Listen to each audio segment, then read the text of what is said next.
welcome back to another Computer Sluggish video.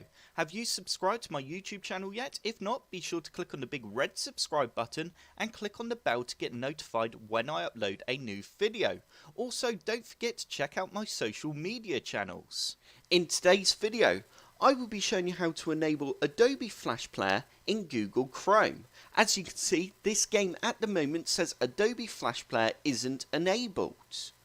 The first thing you need to do is go to the first link that's in the description below and you will end up on the Flash Player website. You now need to click on Install Now and make sure you have Adobe Flash Player installed on your computer.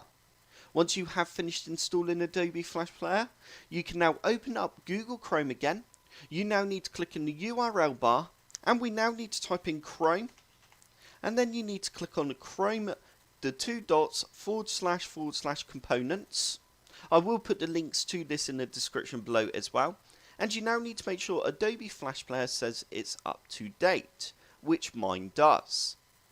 The next thing you want to do is go back to the top and click in the URL bar, and we now need to type in Chrome again, and then the two dots and //, and you now need to click on Settings Content. I will put the link to this one as well in the description below. You now need to find Flash and click on Flash. As you can see, it currently says Flash blocks sites from using Flash. We now want to change this little button here so it goes blue, and it will now say Ask First.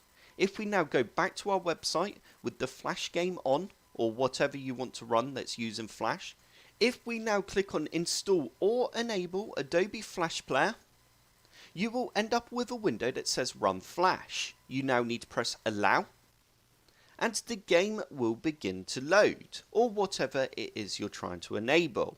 As you can see, it's now loading the game, which is all good.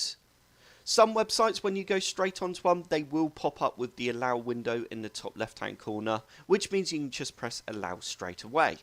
And it really is that easy. I hope this tutorial has helped. As you can see, it has gone into the allow part on the website as well, and we can actually delete that if we want. I hope this tutorial has helped. If it has, hit the like button below and subscribe for more Computer Sluggish tutorials. Don't forget to check out my social channels.